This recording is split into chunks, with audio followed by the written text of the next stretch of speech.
To be a pilot in 1,920 seconds, America was to be a pioneer. To be a black woman who dreamed of flying was to be a revolutionary. The sky was a new frontier, but its gates were guarded by the oldest of prejudices: racism and sexism. For a woman like Bessie Coleman, every flight school in the United States had the same answer: no. This wasn't just a rejection. It was a declaration that her dream was impossible. But they underestimated her defiance. This is the story of her rebellion. Now, let's uncover how she defied her world. Born in 1,892 inches Atlanta, Texas, Bessie Coleman entered a world engineered to keep her grounded. Her reality was the oppressive system of Jim Crow America, a society of forced segregation, sharecropping, and brutally limited horizons. She was one of 13 children, and her early life was defined by picking cotton and attending a one-room, segregated school for 4 months a year.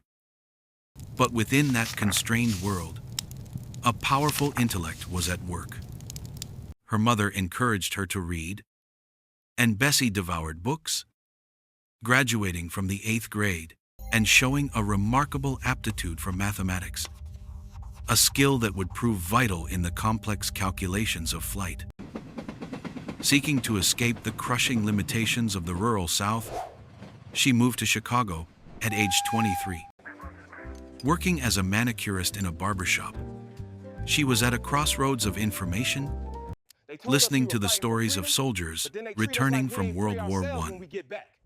They spoke of a new kind of hero, the aviator.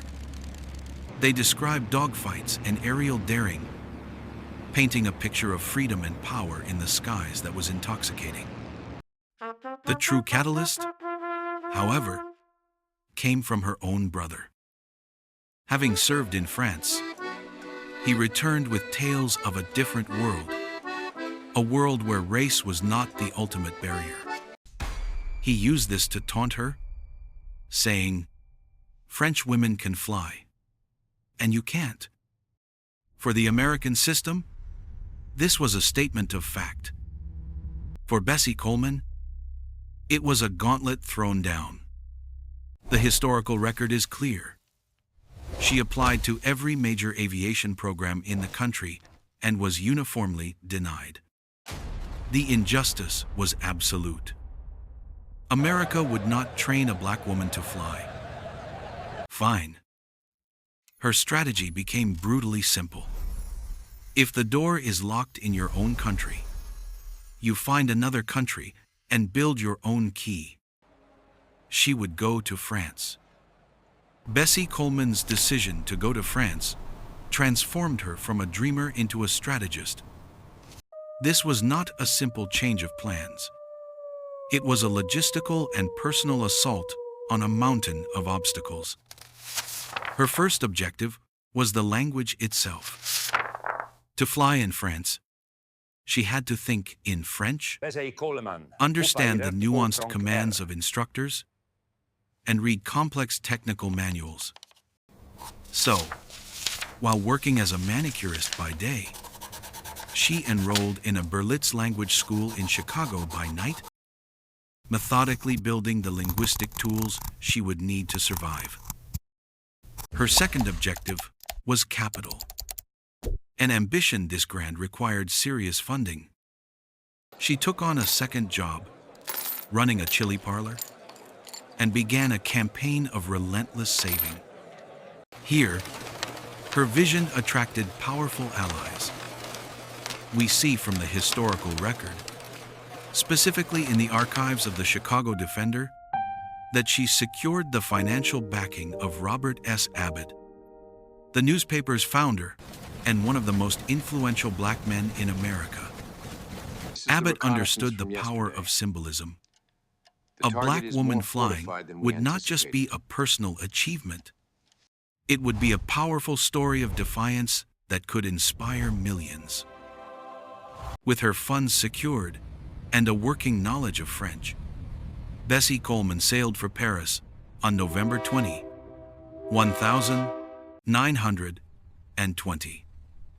She enrolled in the Caudron Brothers School of Aviation in Le Crotoy, one of the world's most advanced flight schools, known for training French military pilots during the war. This was no place for amateurs. Her classroom was the open cockpit of a Nieuport 82 biplane, a notoriously difficult aircraft made of wood, wire, and doped canvas. When we look at the design of these early planes, what becomes clear is the immense physical and mental fortitude required to fly them.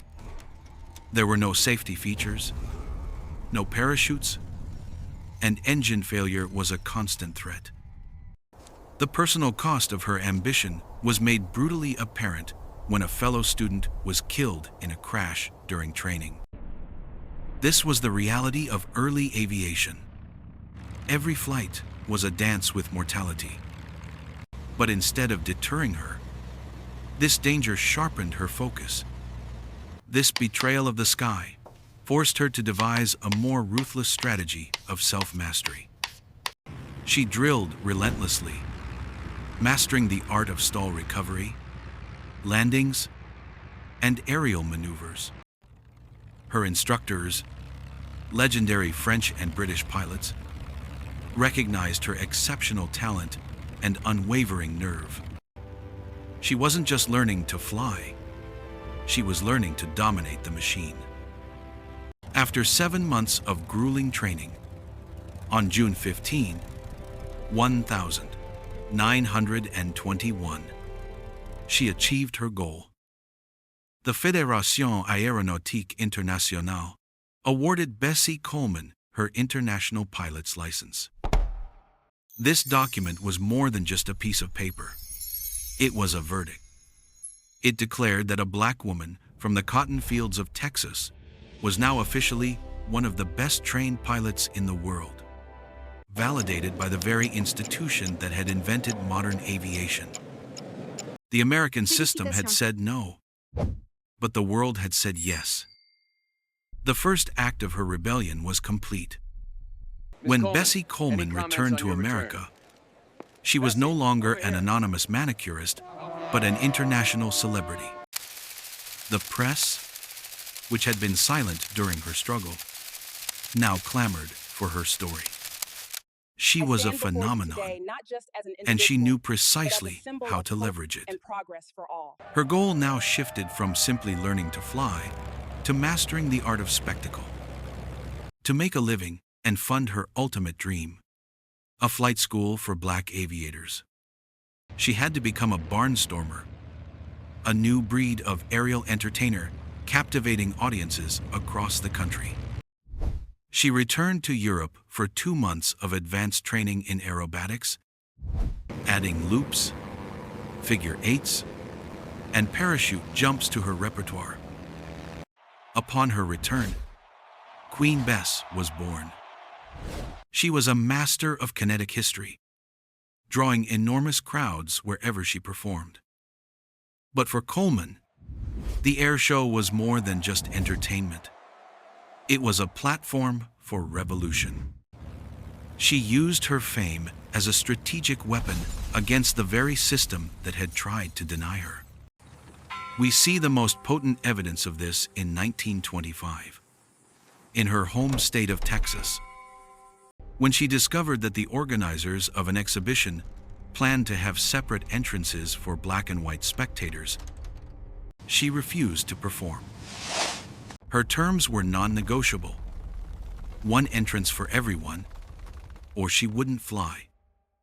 The organizers, facing the loss of their star attraction, relented. She had forced a moment of integration, however temporary, with the power of her wings. This was her true defiance. Not just flying, but dictating the terms of her flight. She toured the country, giving speeches at churches and schools, relentlessly advocating for African Americans to enter the field of aviation. Every performance was a fundraiser and a recruitment drive for the flight school she was determined to build. But the personal cost of pioneering is always high, and the flimsy aircraft of the era were unforgiving. On April 30, 1926, while preparing for a show in Jacksonville, Florida, her plane, a notoriously unreliable Curtiss JN-4, malfunctioned. A loose wrench jammed the controls, and Bessie was thrown from the aircraft. Her life and her dream of a school were cut tragically short at the age of 34. Bessie Coleman lived for only a decade after deciding to fly, but her legacy is indelible. She did not live to build her school, but she laid the foundation for every person of color who dared to look to the skies after her. Her life is a testament to a powerful truth. The only barriers that truly exist are the ones we accept. Her story commands us to remember those who flew first, who flew against the odds, and who carved a path for others in the clouds.